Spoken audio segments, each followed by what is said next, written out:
e cabe à classe política estar sensível a essas demandas, que eu acho que é o que está acontecendo hoje. Bom, e essa manifestação popular, essa participação popular brasileira foi destaque no mundo inteiro. Na segunda-feira amanheceu com avaliações e a gente foi para as ruas ouvir mais uma vez a opinião pública. Olha só.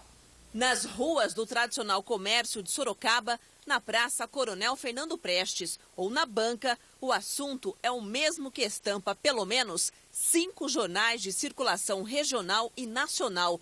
O Cruzeiro do Sul publicou na primeira página a manifestação de 35 mil pessoas. O mar, em pleno centro de São Paulo, foi a manchete do jornal Agora. O Bom Dia estampou a revolta de mais de 1 milhão de moradores em São Paulo. Está sendo um começo. Quando é assim pacífico, aí eu concordo. Como foi ontem? Isso, como foi ontem. A Marcha Nacional contra Políticos e principalmente contra a corrupção instalada no Brasil divide opiniões. Há quem diga que nada vai mudar. Vai ficar do mesmo jeito. Acho que vai acabar tudo em pizza, né? Para muitos eleitores, a decisão tomada nas urnas poderia ter evitado a atual situação brasileira. Tem que aprender a votar primeiro. O impeachment foi assunto nos principais jornais mundiais. O The New York Times mostra uma multidão em Copacabana, no Rio, pedindo a saída da presidente Dilma. O The Guardian fotografou os caras pintadas no Planalto, em Brasília. O País falou do protesto anti-Dilma. O Le Monde estampou que mais de 1,5 milhão de brasileiros não aguentam mais a corrupção.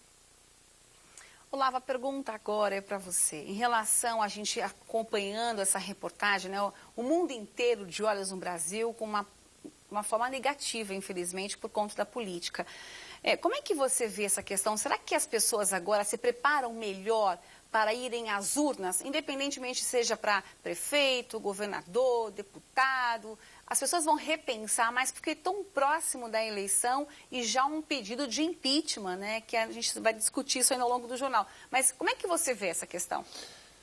Olha, eu acho as manifestações internacionais nos jornais, eu acho elas, obviamente, têm um ponto negativo, que afinal de contas se identifica o Brasil como um país corrupto, não é? Mas ao mesmo tempo eu vejo sempre um lado positivo, que é a capacidade que hoje nós temos de manifestar e ser ouvido internacionalmente. Isso é uma situação até muito positiva. Chama mais atenção para que algo seja feito assim, ou refeito. Você tem um problema e está mostrando que nós estamos manifestando para os remédios, entendeu? Ou seja, nós não estamos numa situação de uma crise institucional, como você vê em alguns países da América Latina, e na realidade você está tendo divergências de opinião, o que é tradicional em países democráticos, inclusive europeus e no próprio Estados Unidos. É um caminho positivo. É um caminho positivo. Se você observar os jornais que falam, cada um tem a sua vertente ideológica, mas o importante é que o Brasil está na capa desses jornais dizendo que está, mais uma vez, se mexendo contra a corrupção.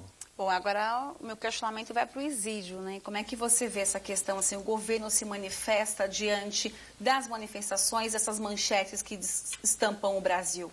Olha, a corrupção, eu desafio aqui qualquer partido, qualquer governo, depois da democracia brasileira, que prendeu empreiteiros e que está fazendo devolver o dinheiro, que reestruturou a Polícia Federal. Então, está acontecendo. O que precisamos ver agora é o seguinte: quando for para o Congresso Nacional a reforma política, onde você possa ter o financiamento público de campanha, nós vamos começar para os deputados, perguntar para os deputados federais se, na verdade, eles vão votar a favor de uma reforma política dessa forma. Se os deputados federais, na continuidade do combate à corrupção, vai votar leis para que nós possamos continuar esse processo. E a participação popular é muito importante nesse processo, senão você não faz a reforma política e você não combate a corrupção. Como é que você vê, Marco, essa questão da reforma política em nosso país? Olha, a minha visão e a visão do PSOL é que ela é fundamental e ela tem um elemento essencial, que é o fim do financiamento empresarial de campanhas eleitorais. Para nós, esse é o germe fundamental da corrupção na política brasileira. Está aí para mostrar esse recente escândalo da Petrobras. Nós temos o caso do metrô em São Paulo, que se vincula a isso, é pouco falado, mas é evidente que tem relações com campanhas eleitorais. Então, tem várias questões que precisam ser tomadas. Para nós, a reforma política fundamental é essa, né? Já existe no Supremo Tribunal Federal, em julgamento, infelizmente o ministro Gilmar Mendes sentou em cima e não abre, já uma resolução, já com 6 votos, contra financiamento empresarial de campanha, considerando-o inconstitucional. O que nós achamos é que isso daria um grande avanço. Maria Lúcia, quais são as suas considerações em referente a essa reforma política? Fundamental, né? Quando nós estamos falando da imagem do Brasil, quer dizer, está em jogo a credibilidade do país, né? Isso compromete o destino e o futuro do nosso país. A reforma política é fundamental. Mas o conceito de corrupção ele está enraizado de tal forma dentro da política brasileira que se nós não tomarmos medidas drásticas, punições drásticas, não deixar sangrando a população assistindo, nenhuma medida ser adotada, aí falam de pacote contra a corrupção, mas que pacote? Na verdade, corrupção já exige, é fiscalização e punição. Era isso que o Brasil tinha que fazer. Então nós contamos que diante dessas manifestações, haja uma reação do Congresso Nacional, né, e se irradie isso nas assembleias do Brasil como um todo, nas câmaras municipais, para que o político mude o seu comportamento e acredite que a impunidade está chegando a um termo que não se pode mais suportar. Tomara. Né? A gente volta a discutir e mostrar mais a seguir as manifestações em outras cidades da nossa região. O Noticidário, o telejornal da sua cidade, volta já.